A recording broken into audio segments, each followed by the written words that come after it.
حاليا احنا في مجمع التلال الواقع في شويخ القديمة. مجمع التلال افتتح في 2008 ويحتوي على الكثير من الماركات العالمية، وأيضا يدعم الشباب في مشروع سووه هو سكيك التلال. طبعا سكيك التلال يحتوي الكثير من المشاريع الشبابية من الفاشن والديزاين وأيضا المأكولات. طبعا كل هذا في مساحة ما تتعدى 3000 متر مربع حسب حاجة كل مشروع من هذه المشاريع. طبعا راح تشوفون كل مشروع من هذه المشاريع اللي احنا ذكرناها في خلال 30 يوم برمضان. خليكم ويانا.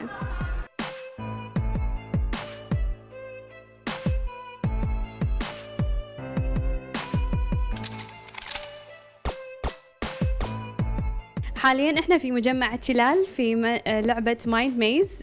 طبعا هي لعبة تتكون من عدة غرف، وكل مجموعة تدش الغرفة يحددوا لهم 60 دقيقة عشان يحلون اللغز. طبعا الحين احنا ناطرين الشباب، صار لهم 55 دقيقة، باجي لهم بس 5 دقائق، ما ندري عاد يحلون اللغز ولا لا.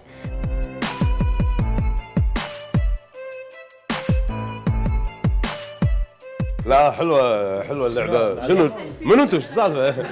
شنو هذا؟ ما ادري. معاه من ضمن اللعبة انتم ولا شنو؟ لا بس قول لنا شلون كانت اللعبة؟ لا حلوة اللعبة، استانسنا وحليناها الحمد لله قبل ما يخلص الوقت. من اللي حلها فيكم؟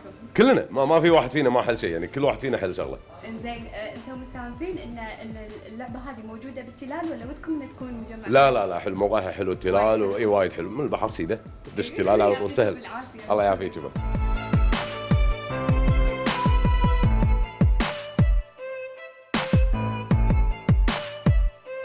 حاليا احنا ويانا استاذ علي عطش. ودنا نعرف اكثر بخصوص مشروعك مايند ميز. يعطيكم العافيه ومشكورين على المقابله. بالنسبه حق مايند ميز عباره عن لعبه الهروب او الخروج من الغرفه. اللعبه نفسها تتكون حيث ان جروب يجينا او يحجز عن طريق الاونلاين او التليفون ويشرفونا المحل.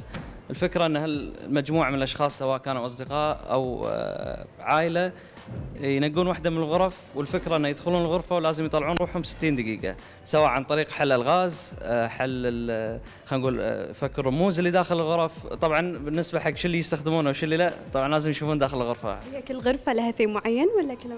اي نعم، في حاليا عندنا غرفتين كل واحدة تختلف عن الثانية. واحدة اسمها نجمة والثانية الكيمست تشامبر اللي هي غرفة الكيميائي. ان شاء الله الثالثة جاية بالطريق باذن الله. بس نبي نعرف ايش معنى اخترت مجمع التلال؟ بالنسبة حق مجمع التلال وليش اختيارنا اللوكيشن هذا بالذات، الحمد لله مجمع التلال يعني دعمونا من ناحية ان كنا مشروع شبابي، وقدموا لنا الخدمة اللي كنا نحتاجها، خصوصا توفير لنا المكان والخدمات خصوصا اللي حوالينا هنا.